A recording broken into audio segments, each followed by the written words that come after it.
I'm Colman Domingo, and this is my last meal.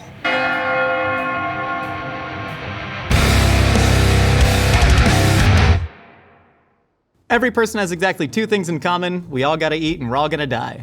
Today's guest is an actor, writer, and director who's been nominated for 2 Academy Awards, and he's currently up for an Emmy for his work in the 4 Seasons on Netflix. If you saw him running around naked at Harbin Hot Springs in the 90s, no you didn't. Colman Domingo, welcome to the show. That was me. Yeah, I like to run around naked. Still. I was gonna ask if there was a point where you realized you may be too famous. Probably now. Well, you know what's funny? It just depends on when you run around naked. I love a nude beach. I love but these days you got to be careful because now there's a cell phone everywhere. I know. You know, not that I'm ashamed of what I have or what's going on under all this, but I feel like you just want a little bit more privacy in that way. Yeah, So you might get cast in a Marvel Cinematic Universe or something. And exactly. But I don't know, maybe it'll up the chances of me getting in the Marvel Cinematic Universe by seeing my naked body. So I might be nude by the end of this interview. That's incredible. I love that so much. Have you thought about your last meal before? Not until this opportunity came up to think about my last meal. I love food so much. I have a robust appetite. Yeah. Which is, which is challenging because, I need to fit into clothes for events. It was a great way to really think about what would be the last thing you want to taste. Yeah. And for me, it's always attached to a memory in some way. Of course. So I feel like it's got to be home, a meal like that. That's the thing I would want to eat as I leave this plane. How often do you think about death in general? It's funny because I even just had a recent experience where I did a skydiving adventure. I won't tell anybody who or where I did it, but I had a skydiving adventure, and the funny thing is I was very calm about it. I literally thought this because I thought, well, I gotta say something before I jump out of the plane, which is I said, I'm very happy, I'm very content, my life is good, I'm blessed, thank you for it all. God forbid anything didn't happen well. No, I had a good life and take care of my loved ones. I literally said that and I thought, but I was like, let's go. You know what I mean? I'm like, let's go for it. So I guess I literally don't think about death. You pre-said your last words just in case before going skydiving naked. That's incredible. And then I'm like, let's do it. Exactly. I guess, I don't know what that says about me. I feel like, listen, I've experienced death like everyone and, just had I've losses in my life. And I know that that's inevitable, and it's going to happen to everyone. You don't know when it's going to happen, but I do know that in the present, you want to just be as full of life and living every moment to the fullest. I know for sure, God forbid anything happened to me when I walked out this door, everyone in my life would say, oh, Colman lived his life fully. And I think life's fuller with oysters. I think so. You ready to eat? I'm ready to eat. Colman, for the first course of your final meal, we have a lovely refreshing glass of mint lemonade here. We have the hamachi crudo. This is lightly cured on a little bit of kombu. Then we have a yuzu ponzu. We have a little bit of fresh shallot oil, some serranos, micro herbs on top of that. Then, of course, we have all of the East Coast oysters. We have Le Petit Barachois, that is out of Prince Edward Island. We have Island Creek oysters out of Massachusetts, and then Beau Soleil from New Brunswick in Canada, complete with mignonette, a little bit of horseradish. This is actually a crying tiger cocktail sauce that we've made. A lot of fresh Thai chilies in there. I know you like it spicy. Cocktail sauce and hot sauce. And then, of course, we have the Caesar salad. I know you love the version from the Dalray. And now the Dalray, they do it tableside. So Colby, my associate, come on, Colby. Oh, it's great. He's gonna do the fresh tableside Caesar. This is his first day on the job. He's still training. It's great, wonderful. This is, first of all, fantastic. It's gotta be like that. Look at that. It's gotta be, because you just want to know all the things that's going into it as well. Yeah. How it's made. It's beautiful. I prefer East Coast oysters because they're smaller, they're sweeter and brinier. Do you think you could tell the difference side by side if there was like less? Yes. You go, okay. Yes. Didn't mean to accuse. No, because West Coast oysters are always a little larger and flatter. Yeah. I think. No, they are. Yeah, they for are, sure. right? Oh man, this is just perfect. First, we're gonna put lemon all over everything. I think you can tell a lot about a person based on how they eat oysters. Okay. Somebody who's a little bit hesitant, it's like, I don't know if you know how to get the most out of life. Yeah, You know? That might be judgmental of me. No, I think it's wonderfully judgmental in a good way because I think that it's amazing to me still. Like, I've had some friends recently, people who are like 50 years old, and they're like, oh, I've never had an oyster. I'm like, wait, what? You never even tried it? You gotta at least try it. I agree. So, I mean, this is fantastic. That's crazy. Look at that, good. Good balance on there. I see the anchovy. Okay. The garlic is good. Good, not too heavy on the croutons. I like that too. Say when. When? Josh. I'm not gonna BS you. I kind of want it to be like a freshly fallen powdered snow on top of there. Beautiful. That's great. Yeah, that's good, Colby. Thank you so much. Yes, fresh pepper. Yes, absolutely. Say what? Thank you. He Colby, knew. thank you Because so I like a much. nice balance of it all. You know what I mean? And I know that you mentioned with your oysters, you also drank a glass of champagne, so we do have a gift from the kitchen. Oh my gosh. As well. This Didn't is specify it. But What? Oh, well, now who wouldn't like Dom? Now everyone likes Dom. Come on. That's perfect. This is great. I want to get some of this hamachi. Eat some of the crudo, please. Everything's got to be perfectly balanced too. I like a little bit of everything on here. This is rude. It's amazing. Welcome. Taste. Yes. Thank you so much. Cheers. Cheers. Thank you, Colby. Yes, Cheers. absolutely. Thank you. Cheers. I will leave the bottle behind. I didn't bring any cash to tip. This is quite lovely. Thank you so much. I want to ask, in these like self birthday meals, these gifts you were giving to yourself, drinking champagne, eating oysters, you said you'd like to reflect on life. Did you have any big epiphanal moments that still stick with you to this day? I think you have to take in, I don't know, maybe it's a recentering in a way of like understanding what I actually sort of been through, came through, moved through, and then the possibility of where I'm possibly going. Of course, we don't know what we're doing. I feel like I've never been one of those people that's like, oh, you know, a 5-year plan, 10-year plan, or what I'm going to do next year. I actually have no idea. I feel like it's a bit more gray and open, so I can receive that. Yeah. Like even last night. Last night was the most incredible crescent moon. Did you see that last night? I did not know. I feel ashamed. So I'm driving to my house in Malibu, and suddenly, as you're driving down PCH, it was like just hanging in the sky. It was a new moon. It was so beautiful. And of course, me and my husband, what we did, we were like, oh, we have to send a prayer to it. We have to like be open to it and like see how it's going to affect us and change us in some way. What? I don't know. But I feel like it's always a moment of faith in some way, or like reflection. So I just find like there's magic everywhere. You just got to like grab it. And so I feel like if it means like champagne and oysters and pontificating on the future or the past, great.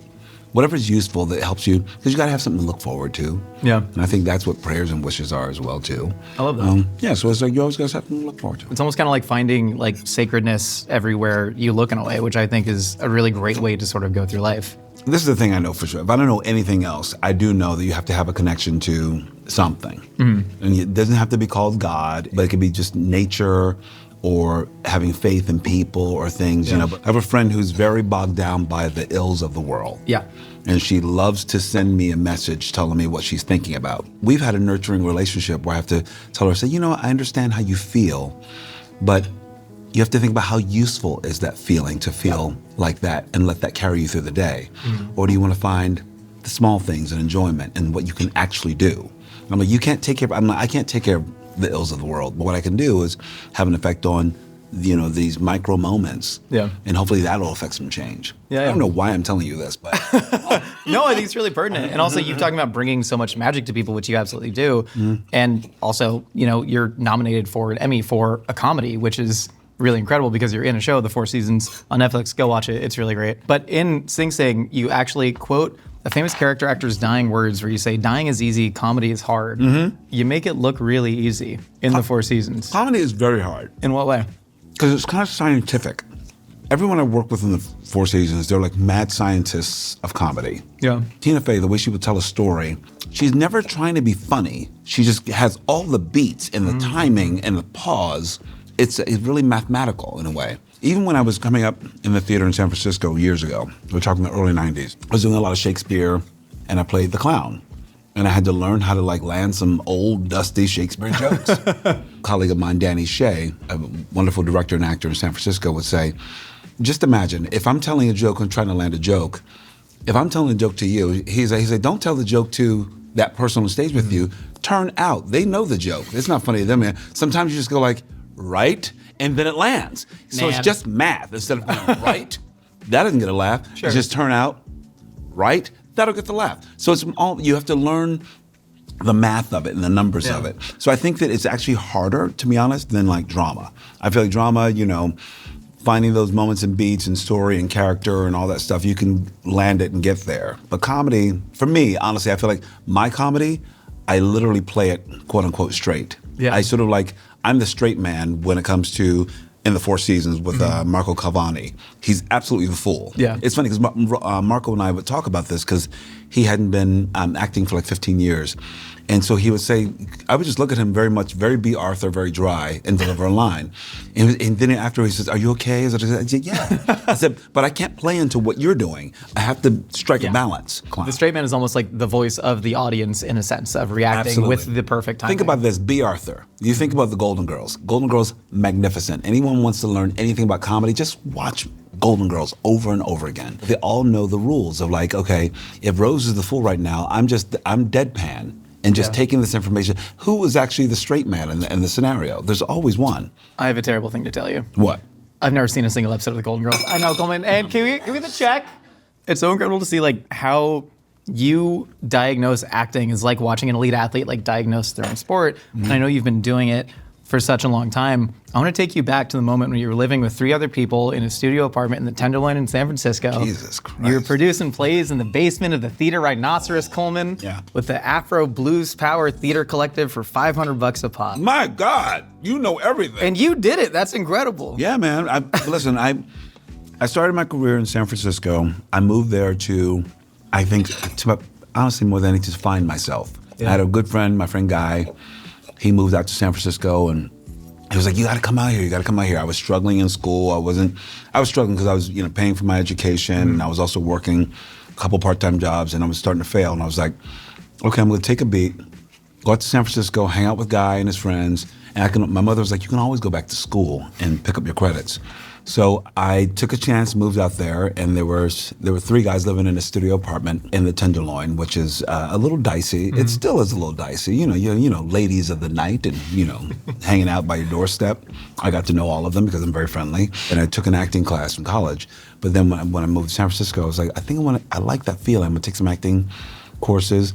I got a bartending job. I began not only becoming an actor, I began living. Like I would go to this place called Harbin Hot Springs up. Not that I became a nudist, but I was like, I want to figure out my body and my body in spaces. Yeah. And learning different things about food. I worked in some fancy restaurants and I learned more about food and eating because there's so many seeds that were planted back then in my early 20s in San Francisco, living with 3 guys in a studio apartment that really have helped me become the person I am now. I have more of an appreciation for food and culture and design. And I owe that all to my early 20s in San Francisco. It's funny when you talk about like food, culture, design, but all that's just under the umbrella of like truly living through all these seasons of your life where like you were working at the craft and you were living life.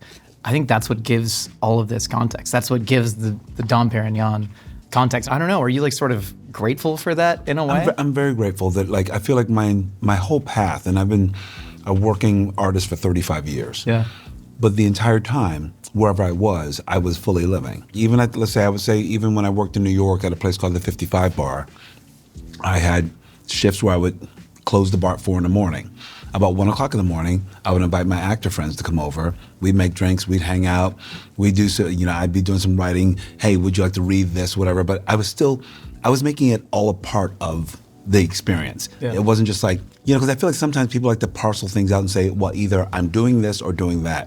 And I feel like I've always fused it all together. Yeah. I'm curious who gave you that first initial spark to actually have the confidence to move out to San Francisco, because I know you had an acting teacher in college, and the one acting class you took, your mother encouraged you to take it, and he said to you, I think you have a gift, and it sounds like those words were really powerful. I think it was the first time, as I recall, that someone ever told me that was my gift. Because, you're searching. I mean, I first went to Temple University, and I think my major was business administration. Why? Is because a girl in my class, she was like, we're looking at like, what is your major? What are you going to major in? And she said business administration. I'm like, I guess that's what I'm going to major in. I don't know. Roughly how I end up in political science. So yeah, I get it. You know what I mean? You need to check something on the paperwork. You check something off, and then so you get in and you're like, this doesn't make any sense. Like, I don't have a business mind. I'm terrible with numbers. I really only took the acting class because my mother I was going through classes that I could take, and she says, great, how many credits do you have to take? I'm like 16 to 18. And she said, so I was getting up this, and she said, take something just for fun. I was like, for fun? Like, my mother was a lot of fun. I remember how much fun you used to have when you were in that one summer at the Society Hill Playhouse, and you did acting stuff. I said, oh yeah, that was fun. I did like that. He said, you had fun with that. Take something like that. So I saw Acting 101. So I took that class, And my teacher, Chris, who passed away, I think, about a year ago, Chris Wolf, wonderful guy, he pulled me aside one day. This is after maybe about 2 months into the class. He says, hey, Colman, have you ever thought about acting as a profession? And I thought, I don't even know what that means. Like, who does that? Like, I didn't grow up going to the theater, so I didn't know I could have a theater career.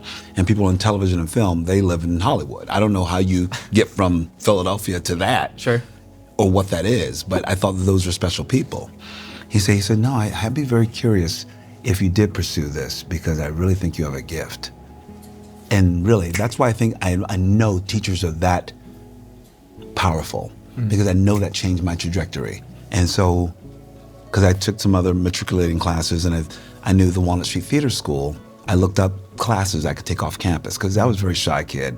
I didn't want anybody to sort of like crush this possibility. Sure. So I would go off campus and take courses at night after I was in school all day. This one coach said, you should protect your art like you would protect a child. You have to feed it, nurture it, protect it at all costs in order for it to grow. That's incredible. Which is why it's funny. Wow, this is like a therapy session. Suddenly I'm like, oh my God, that's why I do this. You're a good therapist, man. I'm like, I don't go to therapy, but apparently this is it. I have a very reasonable day rate. I don't take insurance. Colman, you said you were judgmental about the Caesar salads. Where does this rank? I'm gonna have to give it one more taste. It's good, Colby. I would have, did you put anchovy in this? You did. Maybe I like anchovy heavy. Now, I gotta give you something to work on, all right? This is a good 8.5 out of 10. Colman, for course number 2 of your final meal, we have the Don Julio margarita served straight up with salt on the rim, a little bit of dehydrated lime as garnish there. Then, of course, we have the 6-hour slow-smoked ribs. Now, we got these from Bloodstone's Barbecue. We got the candied yams made in-house, and then, of course, the collard greens cooked with pork hock. And then I wanted to offer one more gift from the kitchen. We have some fried chicken wings. Colman, I want to bring you back. I'm your blackest guest. The way I just screamed. That was like history. That was my soul. That was ancestors. I want to bring you back to your ancestors. Oh, I want to bring you back to your mom. That's flipping rude. Fried chicken with a fork. Yeah, my mother would flip fried chicken. She would come home on a Sunday. It's a great memory. I have a picture of her. It was a hot summer day in Philadelphia. And she comes in and she gets out of, we went to church, and she comes in and she gets in, she's just in her bra and some shorts. And she has a fork. And she's a little sweaty, and she got a little rag, and she's frying chicken. Then you hear it crackling, and she, getting back, turn it over, flip it over. And she wanted it nice and crispy, and she always did it with buttermilk, and she also did it with Crisco. And also, she also kept the old Crisco in the can. Yeah. And then all the other goodness of the other meats and all were at the bottom. But then you would just go in and scoop that out and reuse that. What are you gonna do? Throw away good Crisco? Hell no. But also, this is just a plate of like tradition and sex. That's what I like. Which part of this is the sex to you? I think the ribs. Listen, I might have to go in. So this is. I'm jumping in with you. Going on this. If we're truly doing a sexual style with the ribs, Colman, you gotta wear protection. We're ready for sex. Exactly. exactly. First, we'll take a sip of this and take a toast. I love a good Cheers. Don Julio margarita. Margaritas have become my cocktail of choice because I feel like you can't go wrong. You're always at a party with a margarita. Yeah, I think it's become the world's most popular cocktail for a reason. This is almost so rude. I don't even know where I want to start. I feel like I'm taking your cue. I'm already grabbing at the ribs. I'm like, both. I'm like, can I eat both? Get double fist. Right, let's see. This is amazing. We did it, man. Really did. Maybe I'll die after this too. But, the hell am I going to top this? God. Your mother is the one that always taught you to dream and to be curious about the world. And you obviously see that so much in the way you tell stories. How do you try and honor that legacy every day? I've done a thing where I not only have a tattoo of her name, Edith, but my production company is named Edith. Mm-hmm. I think it's important to find ways to honor someone who's no longer on this plane. And I think I've been doing it by keeping their name in my mouth in some way, shape, or form. Yeah. Even my husband, his alias, well, I don't want to give away his alias, but his first name of his alias is one of our dear friends who passed away. Oh, wow. So it keeps that name moving around. And so when you say the name, I don't know, it just they still feel alive. And it's funny, I talk about my mother a lot because really she was my best friend and she was really such a kind, funny, warm person. Loved to talk to anybody. And that was also like, that was the thing that my stepfather would be annoyed with. Like, she would go into a market and he'd be sitting there waiting for her to come out of the market. I remember I was like, what is she doing? He'd be like, let's go get your mother. We go in there and my mother has spoken to everybody. She's having great conversations. Oh yeah, so wait, let me tell you how to take care of that. You need to do this and that. And then she's talking to the fish guy. She's talking to the cashier. She just made friends everywhere. Yeah. And she would talk about me. She was like, oh, that's my son. He's so smart. He's going to tell him about that. My mom don't care. Yeah. And I realized that I've become just like her. We all come to Isn't it amazing? At some point, you become just like your parent. You're like, I'm that person. I say hi to every single body. It takes me forever to leave a party. That's why I do a good old Irish goodbye, because otherwise, I am that person that will make sure I connect with everybody. Yeah. You know? I think that's such a good trait to have. You wrote a really beautiful play called Wild with Happy, where you see that. God, you've done your research. I thought it was really fantastic. And that theme kind of comes up where you have the aunt who she just wants to sit and she wants to visit with people. And your mother passes away in this play and she wants to really sit and connect with people on this as, you know, your character is somebody who just wants to move on with things, and that creates a lot of central tension in that play. How much of that was based off of your real life, or was that just a story you wanted to tell? I wrote this play Wild with Happy in about 2012. And it all started with a couple inspirations. One, I wanted to write about how people grieve.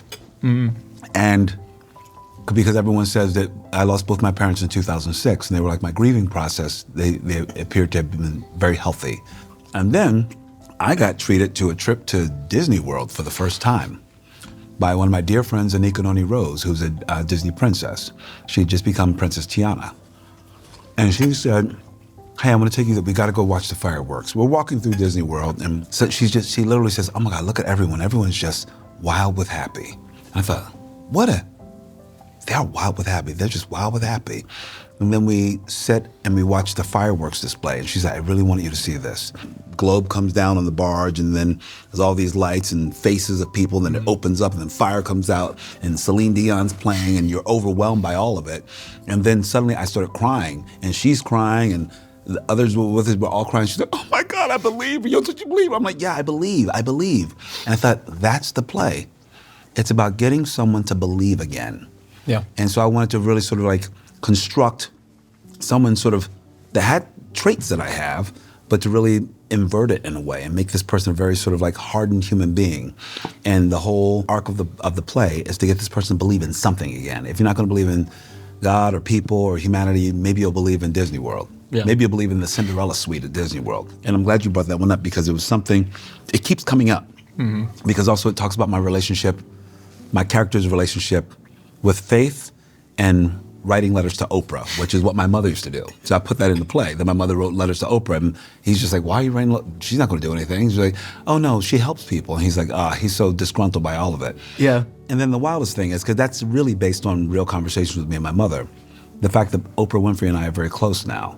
So it makes me think maybe my mother's letters got through in some way. I think they definitely did. I think so. And I think I do believe that the world is set up to do me more good than harm. I can't take care of the ills of the world. I can take care of things around me, but I can also have faith that things are going to be okay. It seems like so much of your like this chicken. Like this chicken. I gotta stop yapping, man. This ain't no therapy session. This is the last meal, all right? Gotta eat this chicken. Buttery. One of my favorite moments of someone eating fried chicken is in the movie Serial Mom by John Waters. Oh my God! Yes. I'm so sorry. I forgot. I was wondering. I thought, now how are we gonna eat fried chicken without? You know, I'm gonna be fine. We got a second bottle too, just in case you want something a little bit hotter, but still pretty simple. It's a little hotter. There's a moment in Serial Mom by that John Waters film where they do a close up of people eating chicken, and it's the most disgusting thing you've ever seen. But it's hilarious. That's what I feel like was happening right now. I want to talk about your bartending days. Over at 55 Bar. You mentioned like cleaning up, inviting friends in. You had a friend named Rodney that used to show up. He would help you clean the bar till 4 a.m. in exchange for a couple bucks, maybe a free drink. What did Rodney mean to you, and what did you learn from him? He was a unhoused man who would come in and just, as you could tell, he still wanted to earn whatever donation you gave him. Yeah. So he put up the chairs, he would sweep up. We had this really incredible moment where he came in and I was playing this Donny Hathaway album, and I was really going through it. I was going through, like, how do I survive as an artist? How do I take care of both of my parents? Both my parents had illnesses. And he came in one day when I was singing this one song, Someday We'll All Be Free. It starts coming on, and really, Donnie's wailing, and then I start singing, then I didn't know he starts singing, so there's a trio. There's 3 black men in this space singing together. And the song ended, and we both were very emotional. And we were both, I feel like now that I'm thinking about it, we were both silent for a while. Eventually he left, and he said, all right, Colman, thank you. I said, thank you. And we left. And then I didn't see him for a while. And I thought, because he had all these health issues and all, I thought something happened to him. I thought, oh God, because it was a cold winter and all that. And then really, it's like cinematically, like spring appeared. And suddenly somebody, one of the door guys was like, hey, Colman, I'm bartending a regular shift, and it was a busy, busy night. And he says, hey, somebody wants to see you outside. I'm like, I'm really busy right now. I can't see anybody. He said, no, I'm telling you, you want to see this? I said, hold on. I said, all right. I go out there, and I look around, like, who? And then I look down, and Rodney's in a wheelchair. And he's cleaned up, and he looks like a college professor. He looks so beautiful. And I was like, Rodney, he was smiling. And he was like, oh, man, I went home to D.C., reconnected with family. I got my leg amputated, all that stuff, but I just want you to know that I'm well, and I wanted to see you. And I was like, oh, man. And we hugged, and literally that was the last time I saw him. I don't know what happened to him or where he is now. And I like to believe that moment was a bit of catharsis for both of us, or prayer, or something we needed to do together to help move through a moment. I think it's really fascinating that so many people, especially in this industry, right, in entertainment, think that the peak of success is to get off set, go on a private jet, go to their isolated compound in Jackson Hole or whatever to reach these levels of, wealth, which ultimately means some sort of isolation, right? Mm-hmm. How important was it to you to actually still be in communion with people, living in communities? No, I live in a more isolated area, but I think it's more for privacy. But I do know that I make active choices to, like, work out at a gym where there's a lot of people. It's not a private gym. I don't know how you can possibly tell stories about humanity and people without being around people. Mm-hmm.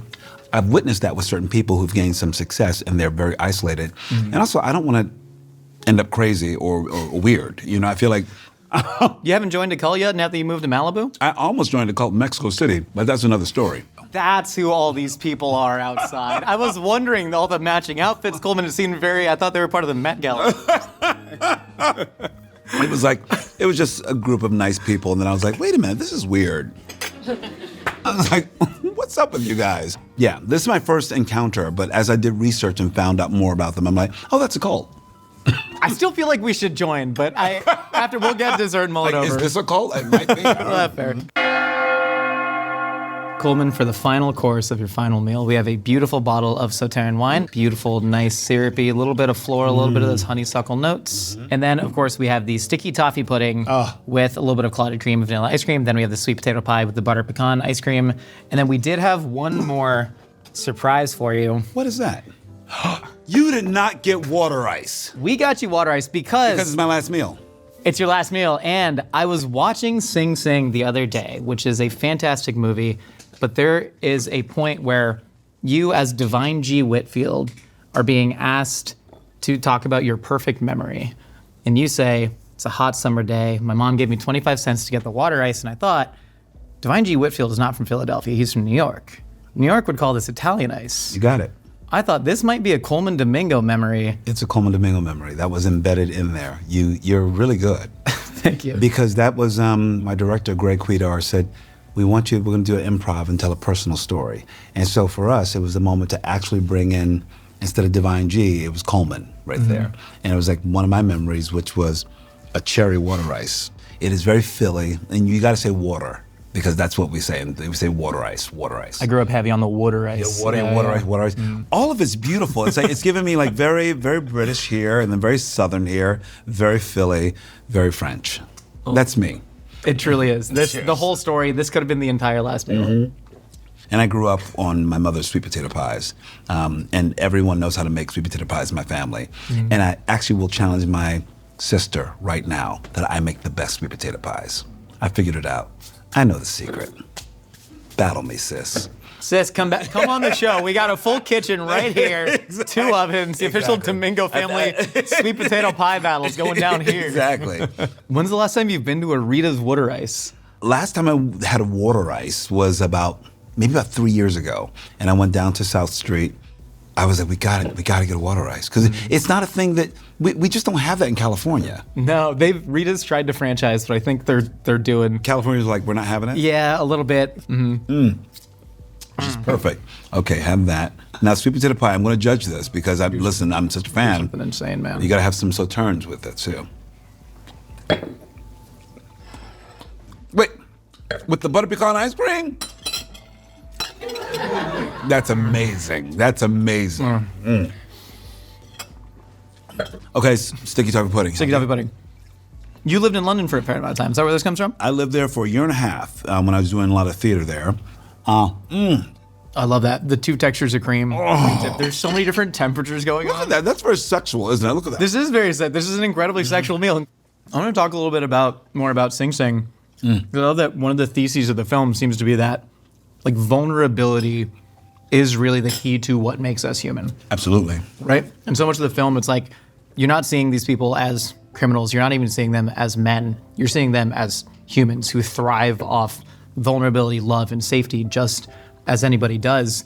What would you say to a generation of young men who, frankly, seems like it's tough to get through to them right now about why people need to be vulnerable? When you see these sort of like very strong-willed men, incarcerated men, doing work to become vulnerable, in telling us, you can just view this and see that they're saying, I need all of this to be complete and to be human. Yeah. The fact that I didn't allow myself to be vulnerable, to be to have all the feelings, is probably part of what has landed me here and made certain choices, because I didn't, whether developed empathy or having faith that I can cry, that men can cry, and that men can hold each other.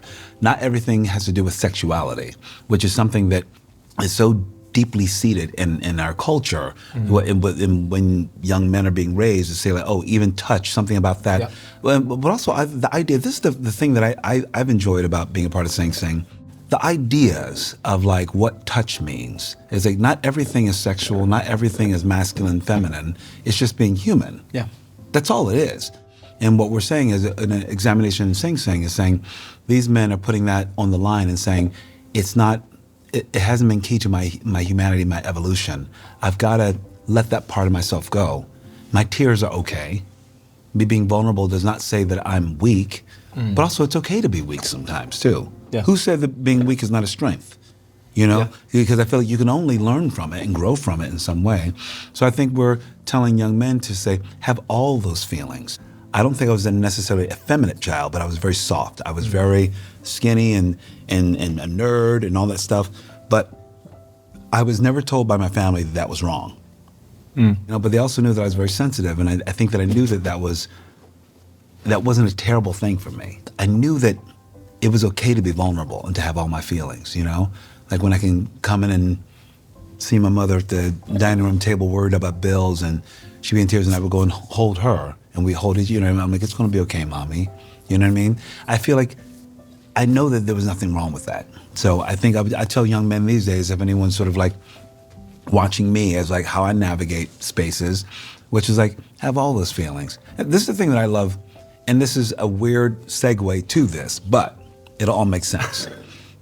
I was walking in the streets of Harlem about a month ago doing a photo shoot, and I'm wearing all this stylish clothes. It's for a magazine shoot and everything. We walked through Harlem, and it was one of the most moving days to me because I'm there with all aspects of society and community. And the things that really struck me the most is when I have these strong brothers, just like, yo, man, I'm so proud of you, man. I love the way you represent. I appreciate you. Now, that's something I never knew was afforded me, that these guys would think this sweet, weird, skinny, vulnerable kid was something to aspire to and to say I'm proud of. Yeah. I'm glad that I've gone that road, and I didn't sort of try to subvert that and become something else. So I become this hyper masculine version of myself. It's easy to do that. That's easy. I play that stuff in movies and TV. I don't want to be that. Yeah. I want to be all the things that I am, and I think I want people to always. I tell if you're listening to me, young people, liberate yourself.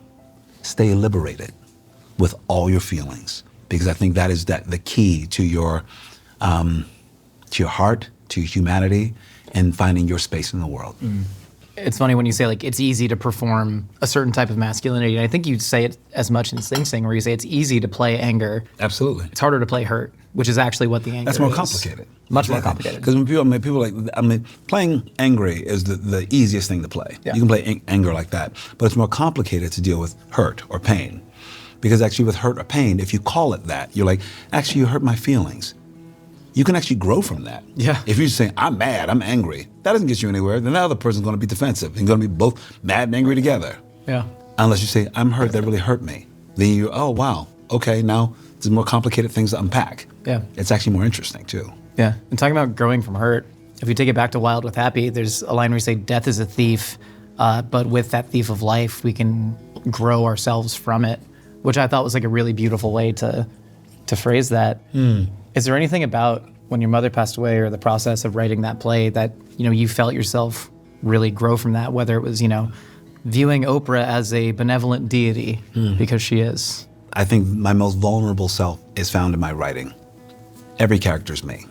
And that line, death is a thief that comes along, but you can learn and grow from it. And because I think that's exactly what I did. I had to. I lost both my parents 6 months apart from each other. And it was like a thief in the night. They came without any warning and took. I've had one of my dearest friends, Ari, passed away a few years ago. And I was on the phone with him like right before he was going into hospice. And I knew this was the last time that we would talk. And I would see his face and laugh and talk. You're never ready for it, but you're like, you know what? If I can make it softer and make it softer for you, that's all we can do. Yeah. Because it's going to happen. It seems like that's been so much of your life and career, has just been trying to, one, protect your baby, your art, but also use that to make other people feel seen in a lot of ways. I believe what I do is service work. Yeah. I'm in service to humanity, to story, to amplifying and telling someone else's story. Even this in some way, shape, or form. I don't know if I'm completely conscious of exactly like, oh, I want to affect change I'm not that person. I feel like, oh, I'm coming to be a superhero. But I do believe that I'm very conscious of my words, and words have power. And I know that I want to tell a story, and I want someone to feel something. So if I can enter spaces and leave spaces and leave a feeling, I think that's really being human. That's doing the work of service, whether it's as an artist or a speaker or whatever. But we have an opportunity to change something a little bit. I'll tell you one piece of magic from Wild with Happy that really stuck with me is people don't realize the very physical and almost bureaucratic nature of death. You need to go to a funeral home and they will try and upsell you a coffin. Mm-hmm. And my dad... That's the comedy. And it was like blindingly funny. My dad, before he passed, he went in for surgery when I was 19 years old, and there was a pretty low shot that, he wouldn't come out of it, but he, had his last rites and all that and estate figured out. And he went to the funeral home himself and got the lowest quote he could at $1,200 and made the guy sign a thing. And then he gave it to us as he was going into surgery. He says, do not pay a cent more if I die. Don't pay a cent more than $1,200. And then we go to this funeral home and they go, our cheapest package is $1,800. And I go, hey, my dead dad said you told him $1,200? And the guy was like, shit, all right, $1,200. And it's just the funniest. It's so... Your dad stuck it to the Oh, man, he really did. I remember when my mother passed away, and me and my brother and sisters, my two brothers and sister were at our apartment. We cleaned it out and everything. And it was my sister's job to hire the van to remove things. We're like, oh, where's this van? She said, they're coming. I call it, I don't know what kind of van it is, whatever. And we're like, it was like, get mommy's precious things and separate it out. And then a Wise potato chip truck pulled up. You're like, why is that truck pulling in here? And and mommy's precious things are being taken away in a Wise potato chip. And then we all started laughing. We're like, why did you do that? I don't know. I got them off Craigslist. I don't know. When you So we were laughing so hard. It's a local Philly company. Yeah, so we could not stop laughing. We're like, wow, that's not the way I think my mother imagined her precious things being carted away. But we thought it was funny. And we thought she would get a kick out of this. Yeah. Exactly. Yeah. Well, what do you think happens after you die? Or what do you hope happens? I hope that people will just remember me and how I made them feel. I feel like this should be a huge dance party on my behalf. But like dance parties like around the world, like dancing, celebration, ribs, sweet potato pie, stuff like that. I feel like I will want people to just like remember me and have a good time. We will be happy to cater your funeral. Wow, that's dark. It got really dark. I didn't know where. Sorry, I thought it was a very light-hearted one. I thought you... You're trying to book a I thought it was actually an service offer right now over my we death? have good rates. Do I die now? Is that what happens? I don't know, but I hope like I've done with my mother and her memory is that someone speaks about me lovingly over and over again, tells great stories. I think you're definitely gonna have a lot of people telling those stories. Your stories have impacted me so much, and this has been a truly incredible last meal. Are you ready to go on the lightning round? Absolutely. Who's the one person, dead or alive, you'd want to share your actual last meal with? My husband, Raul. What song do you want to be played at your funeral? Diana Ross, Remember Me. You're one of the most fashionable men alive. If you could give me one fashion tip to change my life, what would it be? You saw the whole fit. You saw it out there. You can't see my pants. It was good. First of all, I judged you very quickly, and I was like, he did good. He did. He put himself together. Look at him. You know what? The tip I would give you right now? Please. Take one button down. I thought about it, but then can you see the mic? Oh yeah, but that's fine. Give the mic some love. But you know what it is? Because for me, the difference between that and that is to feel effortlessly luxurious and to always feel relaxed. And listen, I have this conversation with my publicist, Anik, every time she sees me. She will put one button up and I'm like, somebody must have talked to Anik because this only goes here, so. They put a I can't even try to do that. This never would have happened at Harp and Hot Springs, man. Come on. Who's your dream eulogizer at your funeral? Dead or alive? Dead or alive? It would be Maya Angelou. Maya Angelou, I mean, Colman was such a wonderful human being. I would have loved that. That would be great. I want to hear that. Are the Eagles going to repeat as Super Bowl champions this year? Yeah! Baby, that's what I'm talking about, bro. Come on, go Birds, Come on, go get your piggy down bro. the wall, Yeah, exactly. Bro. Don't grease that pole, so I'm climbing it anyways. Oh, we got up on Twisted Tees out on South Street, bro. Oh, God, we got to grease those poles again. It's just really... What's your biggest fear? I think to be alone. At the end of my life, to be alone. I would not want that. I don't think you're in any current danger of being that, so. Who's one actor you'd love to direct that you haven't worked with yet? I would like to see what it's like to direct Robert De Niro. I would I'd love like to see that too. I like that. I'm watching. What's your greatest regret in life? I didn't go to my junior prom because I felt too awkward to go. You know what we have to do. Now I would go and I would stunt like a mother. Finally, Colman, are you happy? I am wild with happy. I am wild with happy as well. Truly, thank you so much. This was incredible, an absolute treat. If you want to deliver your last words to that camera right there. My last words. Have a good time. And I'm having a good time. Give it up for Colman Domingo. Everyone, watch 4 seasons on Netflix. Truly, so much comedy, so much heart. You're fantastic. I hope you win the Emmy. I'll vote for you, or I'll go intimidate the other judges into voting for you, whatever works. Check out our last meal's hat and more at mythical.com.